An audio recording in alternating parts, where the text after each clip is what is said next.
Salmo de número 3.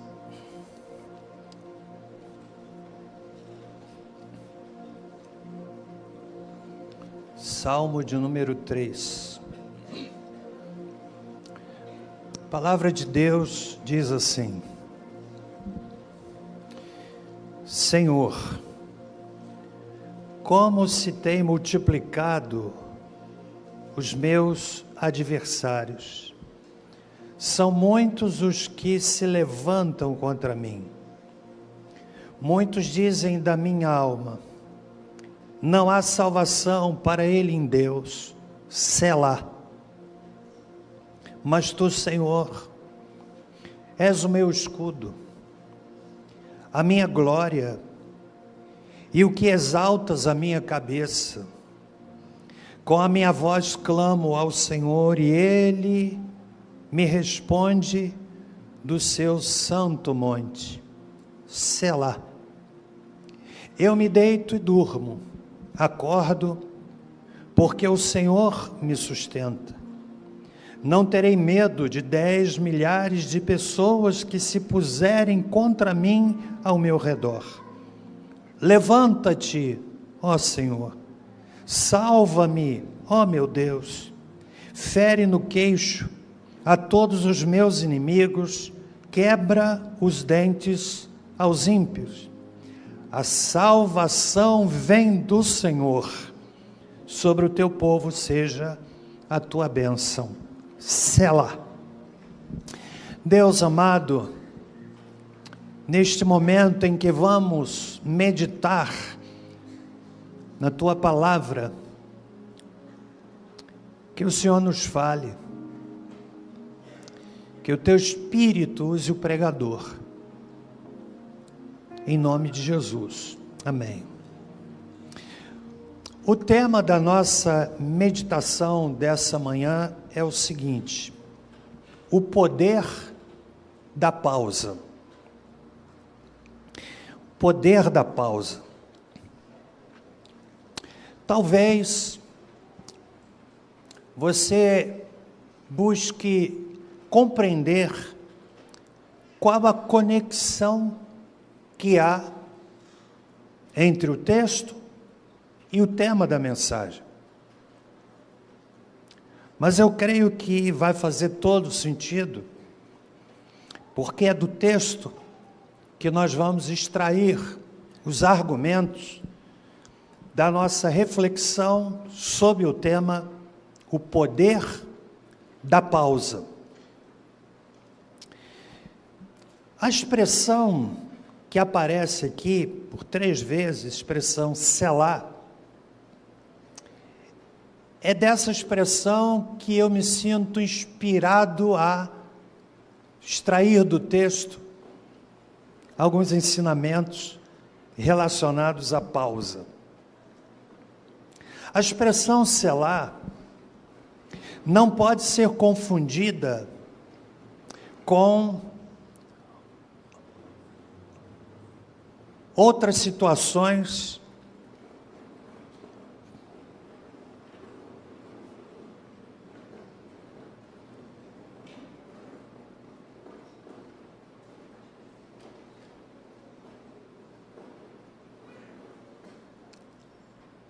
que barulho é esse? É do som? Muito bem. A expressão selá refere-se aos descendentes de Judá, conforme aparece no capítulo 26 de Números, versículo 20. Refere-se também a uma cidade, fronteira dos amorreus, que ia da subida de Acrabim até Selá, conforme está em Juízes, capítulo 1, verso 36. Todavia, a expressão que aparece aqui não tem conexão com essas duas situações, tanto descendentes de Judá, ou mesmo se referindo a uma cidade. Esta palavra, selá, é uma palavra misteriosa. de significado incerto e desconhecido. Talvez você nunca tenha ouvido uma ministração baseada nessa palavra. Esse é um termo bem frequente nos textos poéticos. A palavra ocorre 71 vezes em 39 dos 150 salmos da Bíblia hebraica e 3 vezes no livro de Abacuque. Há várias sugestões oferecidas pelos estudiosos para entendimento dessa palavra Selá, que infelizmente em algumas traduções foi omitida. A palavra já não aparece, que é uma pena. E eu quero apresentar para os irmãos essas 3 possibilidades, e uma delas vai ser aquela que vai nos inspirar nessa manhã. Primeira delas, os estudiosos entendem que essa palavra, Selá, é uma orientação musical dada aos cantores e ou orquestra para elevar, isto é, para cantar mais forte. A Septuaginta, que é a tradução do Antigo Testamento para o grego, usa uma palavra chamada de apsalma, que tem sentido de elevar, de exaltar, de fazer mais forte. Então, alguns entendem que, sendo o salmo uma canção, nesse momento em que a palavra aparece, uma exortação, um encorajamento a se cantar mais alto e a se tocar um instrumento com mais volume. É uma possibilidade. A segunda interpretação é de que essa palavra, selá, é um sinal litúrgico, até para que nesse momento, enquanto se adorava a Deus com o salmo, pudessem ser demonstradas sinais físicos, como levantar das mãos e da voz, como atitude de adoração. Então essa é a interpretação que vem dessa palavra. E a terceira, é tido que a palavra selá significa uma pausa, para que o ouvinte, mediante as suas palavras e ações, pudesse meditar naquilo que estava sendo cantado. Como disse, a palavra é misteriosa. Não há uma afirmação contundente acerca da sua interpretação. Mas me parece bastante plausível olhar para a palavra selá, vendo-a como uma pausa. Uma pausa. E é nesse sentido, como disse, que nós queremos analisar o texto. O Salmo de número 3 é um salmo carregado de emoção. Na verdade, os livros poéticos, especialmente os salmos, eles são caracterizados por sua expressão emocional. Enquanto a história bíblica se desenrolava, apresentando os heróis, os guerreiros, quase não observando o lado humano das suas fragilidades, dos seus medos, é nos salmos que nós encontramos essa dimensão humana da figura bíblica. Nos livros de história, portanto, nós encontramos os heróis. Nos salmos, nos livros poéticos, nós nos identificamos com os medos, com as dores, com as dúvidas, com a culpa, com as angústias que os heróis bíblicos vivenciavam. O título deste salmo e de muitos outros é como uma chave pendurada pronta na porta para abri-la e nos deixar entrar em seus aposentos. Este salmo de número 3 foi composto, irmãos, por Davi, e o pano de fundo desse salmo está no segundo livro de Samuel, capítulo 15, quando Absalão, filho de Davi, se levanta numa conspiração contra ele, não apenas para roubar-lhe a coroa, para tirar-lhe a coroa, mas também a própria vida. A Bíblia nos diz que aquela cena foi tão dramática para Davi, de ser perseguido pelo seu filho Absalão, que ele, por causa da traição, melhor dizendo, seguia pela encosta do Monte das Oliveiras, subindo e chorando, e tinha a cabeça coberta, e subia chorando sem cessar. Segundo Samuel, capítulo 15, versículo 30.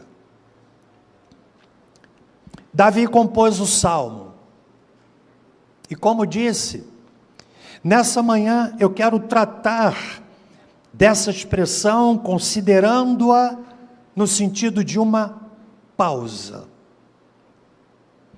uma parada. Há várias situações que têm a força e a capacidade de provocar em nós uma pausa. Pecado é uma delas. O pecado é doce no seu início, mas o seu fim é amargo como o fel. O pecado tira o brilho, o pecado machuca, o pecado destrói, o pecado rouba a alegria. Davi sabia que sua reprovação não era sem justificativa aparente.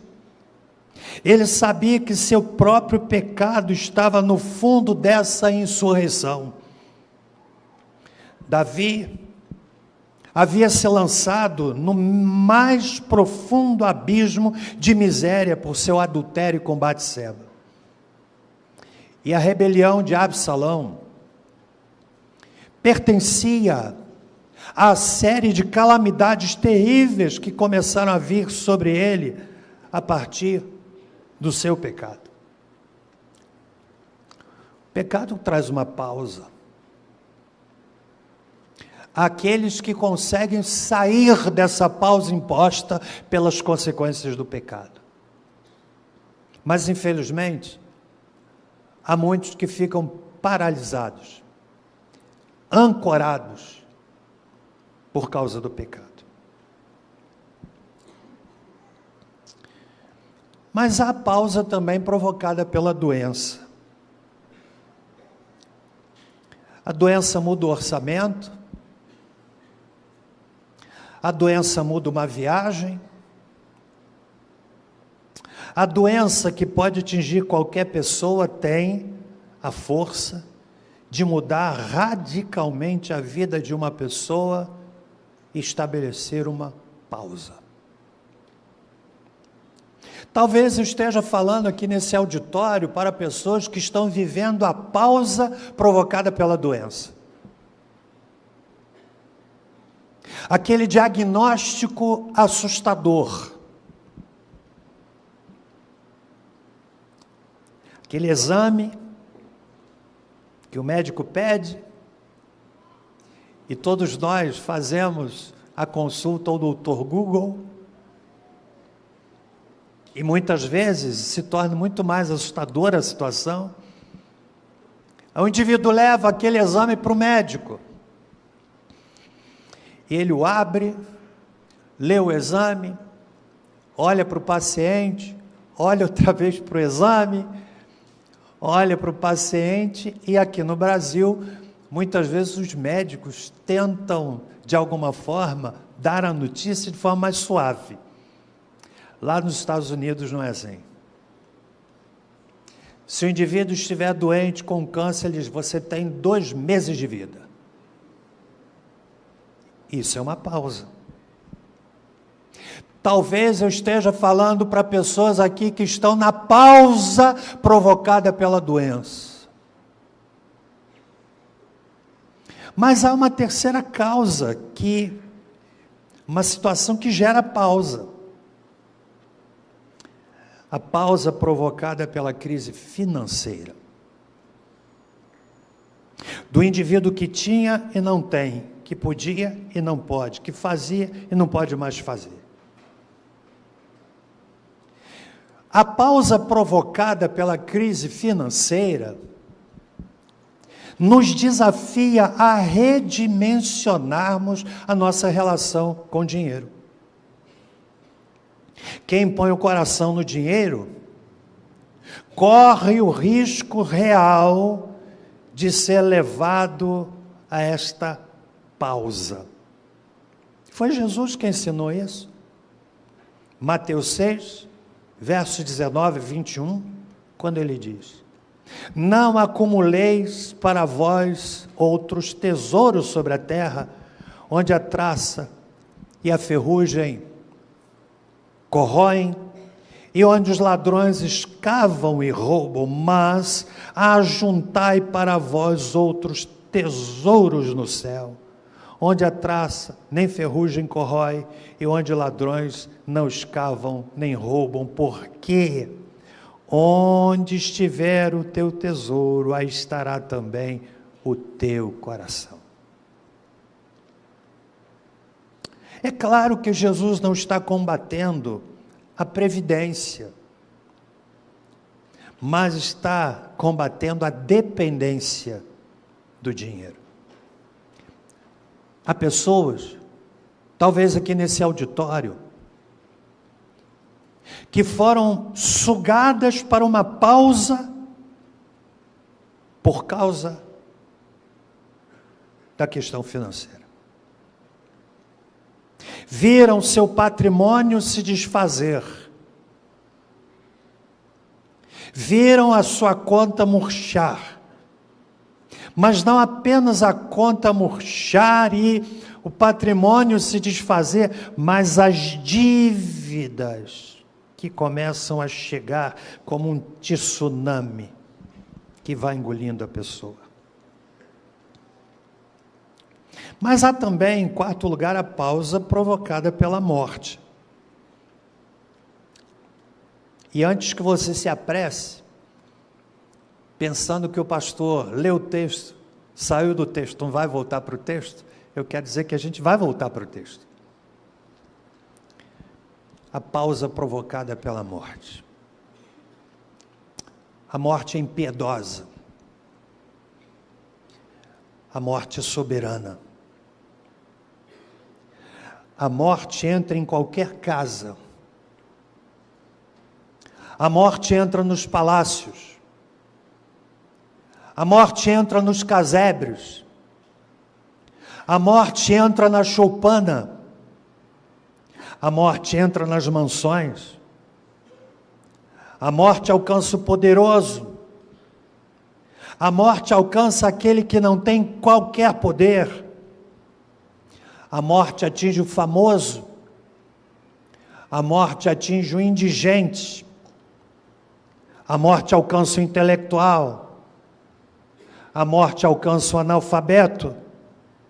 A morte iguala todos nós. E é uma terrível pausa. Talvez eu esteja falando aqui para pessoas que foram alcançadas pela pausa provocada pela perda de um ente querido. E quando eu considero a morte, eu aprendo duas coisas. Nenhum de nós pode escolher quando entrar no luto.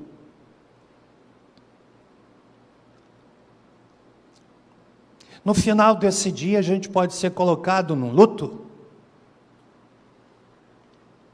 Durante essa semana, nós podemos ser empurrados para o luto.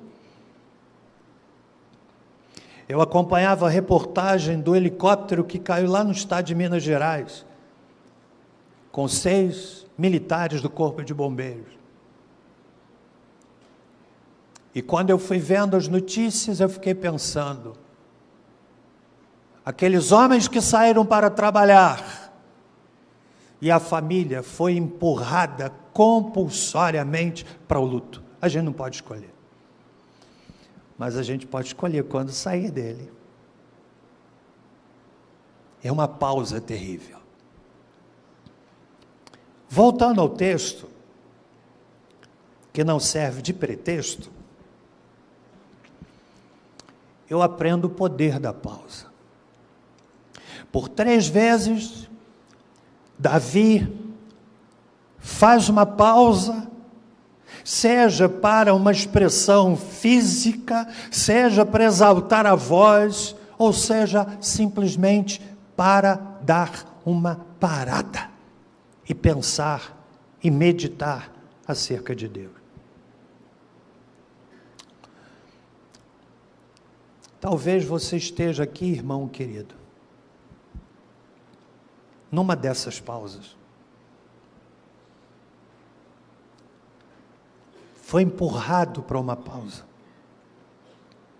para um selá. E à luz do texto, eu quero considerar quais são os ensinamentos que este salmo pode nos trazer acerca do selá, da pausa. Quantos estão comigo até aqui? Você está entendendo?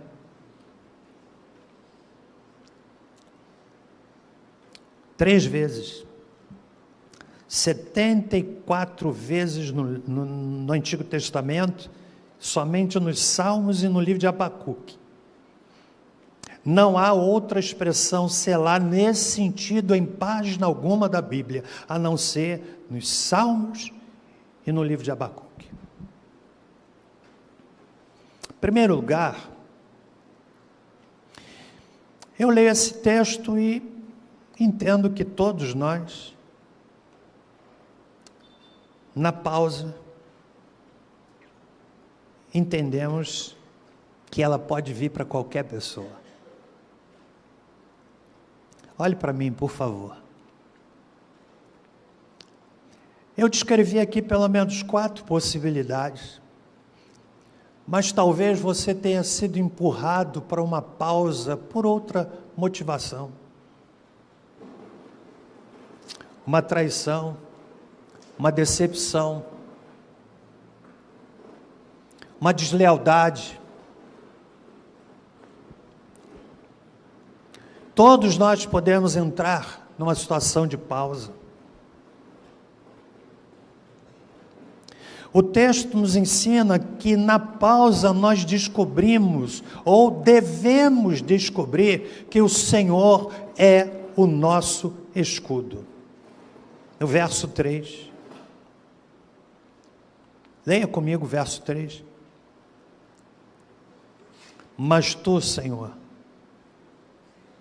és o meu escudo. Imagine Davi fugindo e ele é colocado na pausa. É dramático o texto de 2 Samuel 15, quando ele caminha pelas montanhas, chorando, coração partido, porque traição é terrível, mas a traição é potencialmente maior quando ela vem de pessoas que a gente ama.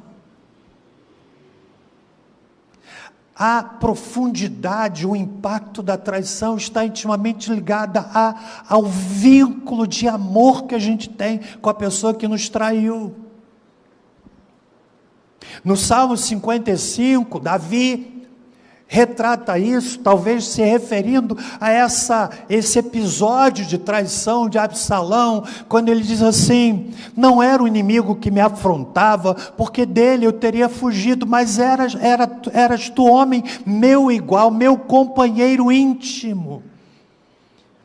Andávamos juntos, íamos juntos à casa do Senhor. Decepção. E na pausa, no caso de Davi, provocada pela traição do seu próprio filho, que esse é o título do salmo, Salmo de Davi, quando fugia de seu filho Absalão. Nós precisamos aprender que o nosso foco precisa ser o Senhor, meu escudo. Escudo é arma de proteção. É arma que é parte da vestimenta, da armadura que neutraliza as armas do inimigo. Meu escudo.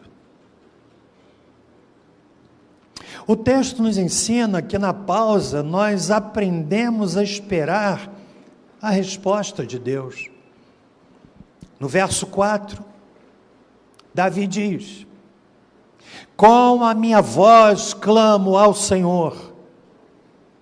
Se você ler o texto de 2 Samuel 15, você vai entender a dor desse pai. Não obstante, vivendo um momento dramático, Davi confiava: ele me responde do seu santo monte. A pausa deve nos ensinar, irmãos, a esperar a resposta do Senhor. Esperar é difícil. Para mim, sinceramente, na minha humanidade, esperar é mais difícil do que o não direto. Pouco é que quando vem o não, encerrou a questão. Mas a espera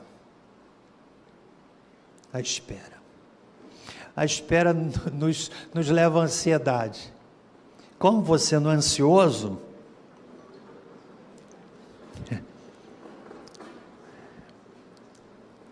a espera.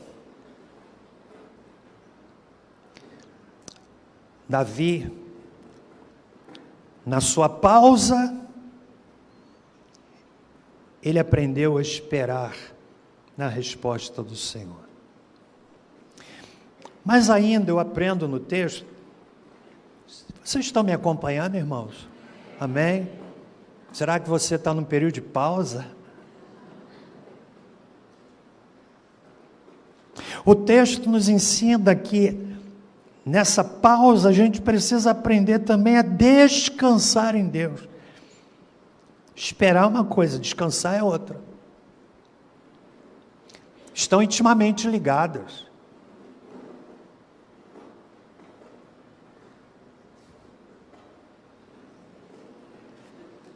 Será que a arca que está navegando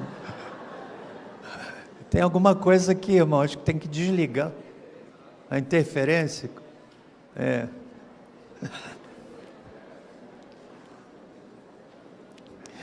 Tudo bem. Esperar é uma coisa, descansar é outra. Há pessoas que esperam, mas não descansam. Quem espera de fato precisa aprender a descansar. Descansar. Verso 5. Oh, que palavra abençoada, meu Deus. Eu me deito e durmo, acordo, porque o Senhor me sustenta. Mas talvez alguns de nós possamos dizer assim: eu me deito e não durmo, e rolo de um lado para o outro. Não é porque a pessoa não confia, é porque não aprendeu a descansar. Essa palavra me alcança. Essa noite dormi muito mal. Aí eu leio o texto e disse, é para mim. É para mim, fala. Eu me deito e durmo. Essa semana, nossos netos foram dormir lá em casa. Gente, o neto é coisa boa demais. Você brinca e devolve. Mas é legal demais. A Olívia deita com a Débora na cama e eu deito com o Tomás no chão. Mas pensa que inveja santa. Porque a turma deita e dorme.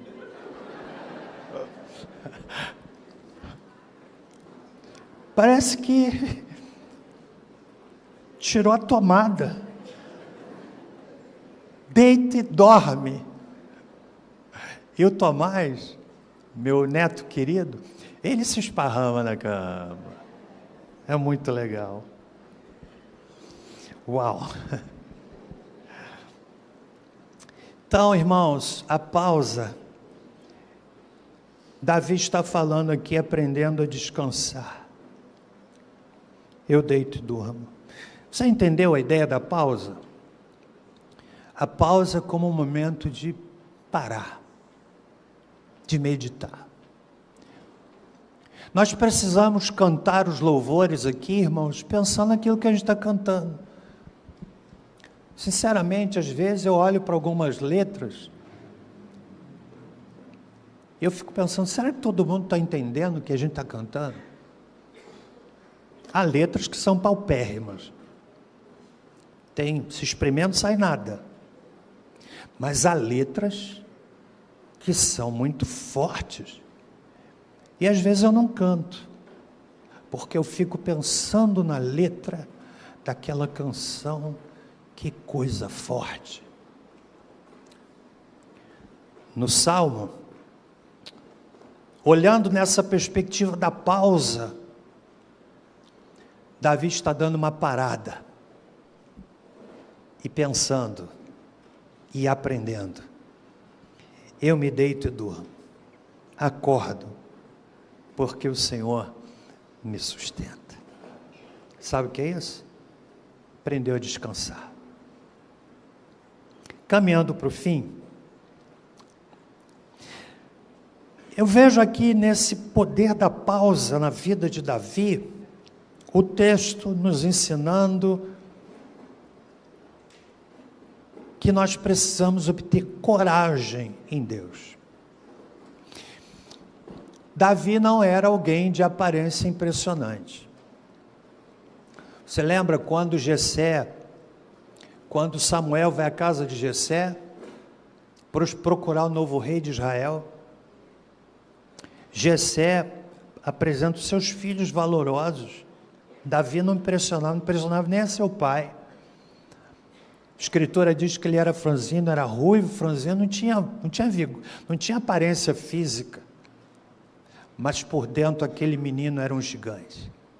Aí vem Davi, Samuel coloca os olhos nele, e o Espírito Santo e Deus falou, é esse que eu tenho escolhido para ser rei. É esse menino que vai lutar com o gigante Golias, que olha para ele de cima para baixo, que o menospreza, que o humilha, que vai para uma batalha pensando que a vitória já estava garantida, e Davi olha para ele de baixo para cima, e diz assim, você vem lutar comigo com espada, com escudo, com lança, mas eu venho lutar com você em nome do Senhor dos Exércitos, Deus vai me dar a sua cabeça hoje. Davi era corajoso,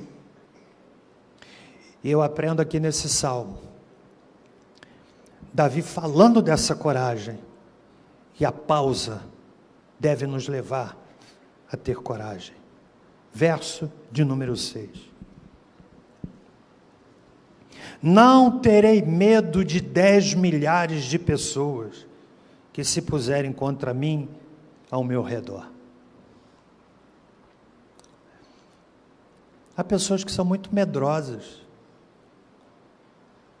No seu vocabulário, a expressão, eu tenho medo, é frequente, é corriqueira. Eu tenho medo. Não ousam, porque tem medo. Deixe-me dizer aqui para os irmãos uma coisa. Nessa nossa caminhada com esta comunidade, já por mais de 4 décadas, não foram poucos os momentos que eu senti muito medo. Muito medo. Embora tendo uma visão dada por Deus, eu senti medo. Como uma das vezes que nós estamos construindo esse prédio. Acho que eu já contei isso aqui. E era um sábado de manhã, aliás, sábado à tarde. Comércio fechado. E eu vim para cá. A estrutura montada para receber o concreto. Você não tem ideia, irmão, irmã, do que foi investido de dinheiro aqui numa comunidade pequena. Não tem ideia. 456 varas de ferro, 5/8. Isso eu lembro. 147 estacas fincadas aqui no chão. E eu me sentei lá em cima da ferragem. E eu tive medo. Eu pensei assim, meu Deus, onde eu fui meter a igreja? Porque você sabe que em todo segmento, a igreja não foge a isso. Enquanto as coisas estão acontecendo, enquanto a gente encontra muita gente para criticar, para dizer, não vai dar certo. Depois que dá certo, estes mesmos dizem assim, não, eu sabia. Sempre acreditei nisso. Mentira, hipócrita. Eu só não falava. Entende? Eu senti medo. Aí eu vinha para a Escritura. Quantas vezes lá em cima, onde os irmãos estão sentados, lá naquele cantinho, não tinha banco. E eu sentava ali e chorava, dizendo, meu Deus, onde eu fui meter a igreja? Mas sabe o que acontecia, irmão? Vinha um jato de coragem. Um jato de coragem. Porque a pausa deve nos levar a obter coragem com Deus. Com Deus. Não terei medo. Por fim, sabe o que eu aprendo com a pausa? O texto nos ensina que a pausa nos ajuda a esperar na justiça de Deus. Você já foi injustiçado?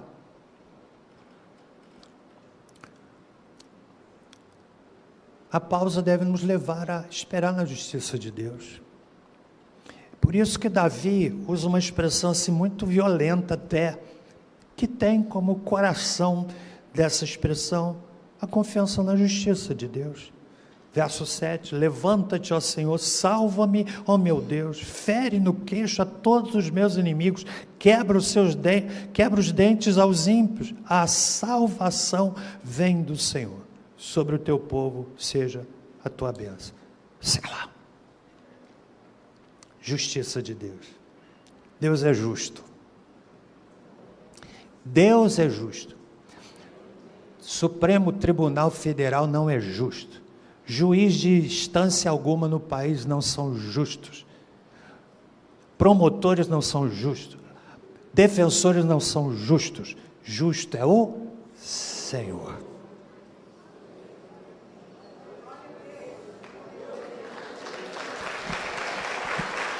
Vamos ficar em pé. Você está na pausa? Quantos entenderam a palavra? Poder da pausa. Aprenda com ela. Entenda que você não é o único que está vivendo a pausa. Estou seguro de que há pessoas que entraram aqui hoje, embora eu não as conheça, aquela percepção íntima, pessoas que estão vivendo a pausa. Aprenda com ela. Aprenda com ela. Aprenda com a experiência de Davi. Aprenda com a experiência de Davi. Nós vamos nesse momento participar da ceia. Alguém não foi servido? Aqui, olha, pessoas que não foram servidas. Onde é que estão aqui os diáconos? Aqui. Aqui não foi servido. Ali já vai atender, olha. Alguém mais não foi servido? Lá na galeria? Esse é o momento, irmãos, de comunhão da igreja. Eu quero finalizar o culto depois da ceia, orando por você que hoje entendeu que está vivendo uma pausa, um selá. Quero orar por você. Senhor Deus, querido Pai, nós vamos agora, Pai, vamos celebrar a ceia do Senhor, momento memorial, no qual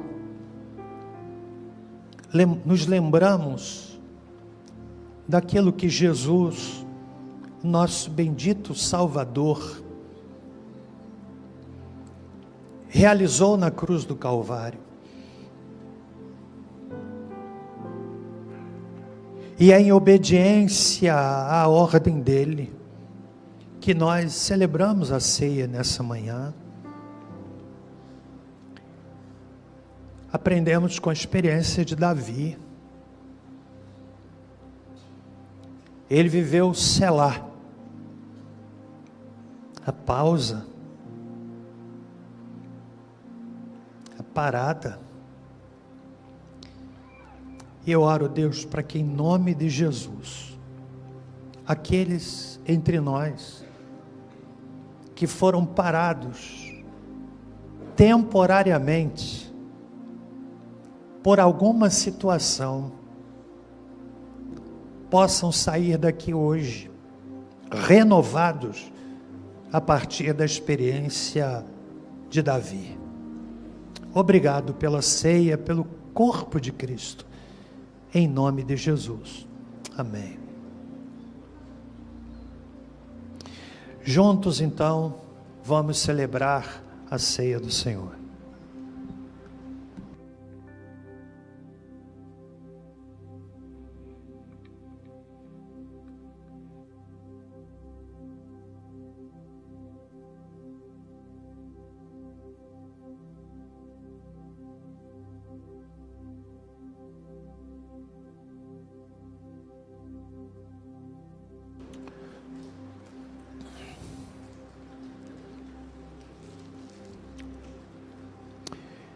Eu quero orar por você.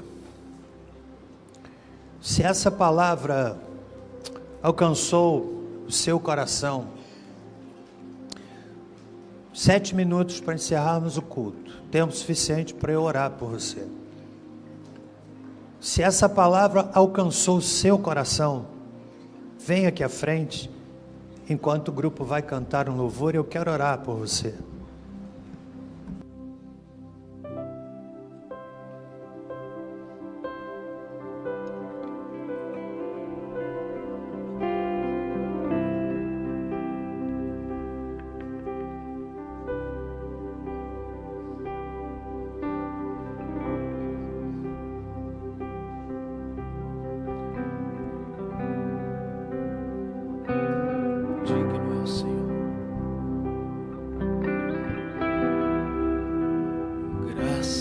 Eu te dou, Pai,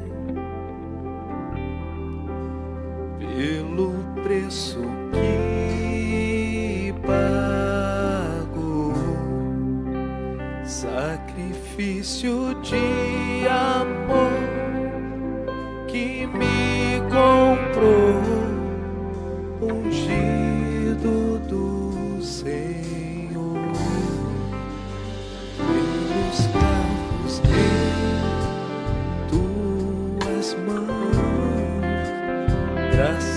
eu te dou.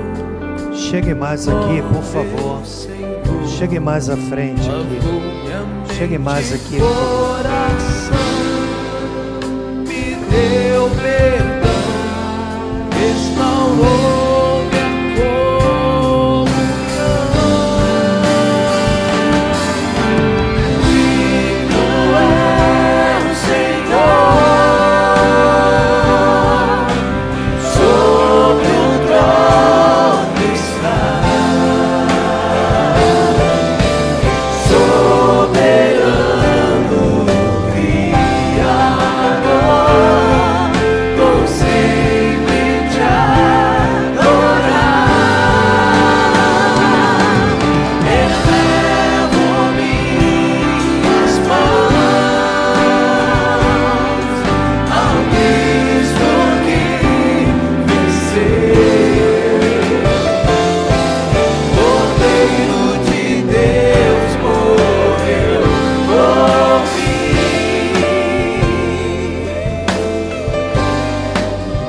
mas ressuscitou.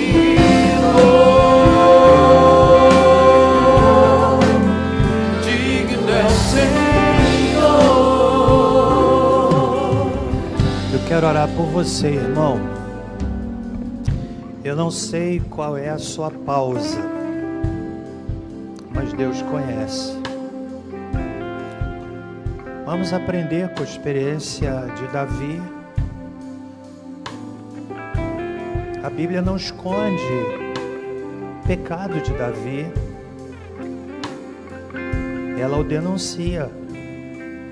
Mas esse mesmo Davi,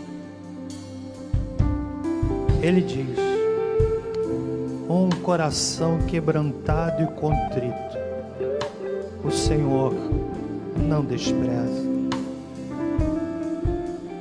Ó Deus, tantas pessoas que vieram à frente, que foram de alguma forma alcançadas pela ministração desta manhã. Viver nos coloca na condição inevitável de nos depararmos com situações que se constituem em pausas nas nossas vidas. O Senhor sabe qual é a pausa que cada um está vivendo, o seu selá. Eu oro, Deus, em nome de Jesus, que o Senhor nos fortaleça nessa manhã, que em olhando para a experiência de Davi, nós sejamos encorajados, confiar, descansar, ter coragem, ter serenidade. Oh Deus, quantos aqui que precisavam desta palavra nesta manhã. E eu oro para que o Senhor não permita que coisa alguma roube a semente plantada, Pai. Que o Teu Espírito Santo traga renovo para cada coração, hálito novo, vigor novo, disposição nova. Deus, faz isso, Pai, e nos comprometemos em dar-te toda a glória. Pessoas que estão vivendo a pausa por conta de questões financeiras, doença, uma situação de luto que tem sido difícil vencê-la, uma situação de pecado. Deus, não importa qual tenha sido a situação, que nessa manhã todos nós aprendamos com a experiência de Davi. Que o Senhor nos leve em paz, alimentados, renovados, e que o amor de Deus, nosso Pai, a graça salvadora de Jesus Cristo e a doce consolação do Espírito Santo conosco sejam, e com todo o povo de Deus, pela face da terra espalhado, desde agora e para todos sempre. Amém e amém. Abençoe a pessoa ao seu lado, vá em paz. Deus abençoe.